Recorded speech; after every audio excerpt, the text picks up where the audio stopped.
Coup de tonnerre aux États-Unis. Les militaires trans expulsés de l'armée. Dans un revirement spectaculaire, les États-Unis ont annoncé l'expulsion des personnes transgenres de l'armée, sauf dérogation spéciale. Cette décision, prise sous l'égide de Donald Trump, marque un tournant brutal dans la politique militaire américaine et suscite, bien sûr, cela va sans dire, l'indignation de la communauté LGBTQ+, qui aime s'indigner. Plongeons ensemble, vous et moi, dans les méandres de ces décisions, controversées certes, et surtout les implications dramatiques pour ces pauvres militaires. Sniff, sniff. Le club de l'actu, c'est ce seul actu. Regarde les vidéos, tout devient plus fou. De ton avis et comment c'est cool. Chaque like, chaque abon, t'es pas seul dans la foule. Oui, il ne faut point l'oublier, alors que souvent on le fait, l'armée américaine a toujours été un reflet des luttes sociétales de son époque. Sous Barack Obama, les personnes transgenres avaient obtenu le droit de servir ouvertement en 2016. Une avance majeure pour les droits civiques. Cependant, cette victoire fut de courte durée. Dès son arrivée au pouvoir, Donald Trump s'était empressé de renverser cette politique, interdisant le recrutement de personnes transgenres dès 2019.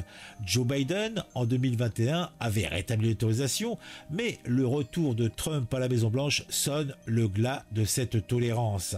La nouvelle directive du Pentagone est sans appel. Les militaires transgenres seront expulsés du service actif dans les 30 jours, à moins d'obtenir une dérogation spéciale. Ces dérogations, accordées au cas par cas, nécessitent de prouver un intérêt gouvernemental impérieux et exigent que les intéressés n'aient jamais tenté de changer de sexe. Les critères sont draconiens. 36 mois de stabilité sociale et professionnelle requises, et les candidats doivent adhérer à toutes les normes, y compris celles liées au sexe. La communauté LGBTQ+, est en émoi. Les organisations de défense des droits dénoncent une politique transphobe et rétrograde. Oh, transphobe peut-être, rétrograde, mais non, c'est le futur. Cette décision est perçue comme une attaque frontale contre les droits humains, remettant en question l'inclusivité et la diversité au sein des forces armées. Les militaires transgenres, quant à eux, se retrouvent dans une situation précaire, leur avenir dans l'armée étant désormais incertain. Je suis sûr que si tu as des trans dans les troupes de choc, elles auront le droit de rester. Hein.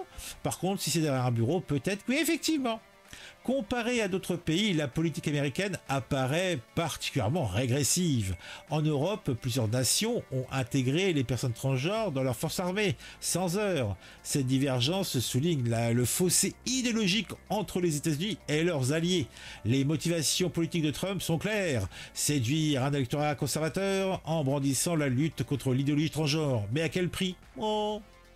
La décision d'expulser les militaires transgenres de l'armée américaine est un coup dur pour les droits civiques. En tout cas, c'est ce qu'on nous raconte dans la presse. Moi, personnellement, j'y vois qu'un micro-phénomène pour une micro-partie de la société.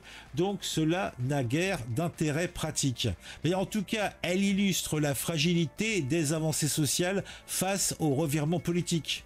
Et oui, dans cette bataille idéologique, les victimes sont les soldats eux-mêmes, pris en otage par des querelles partisanes.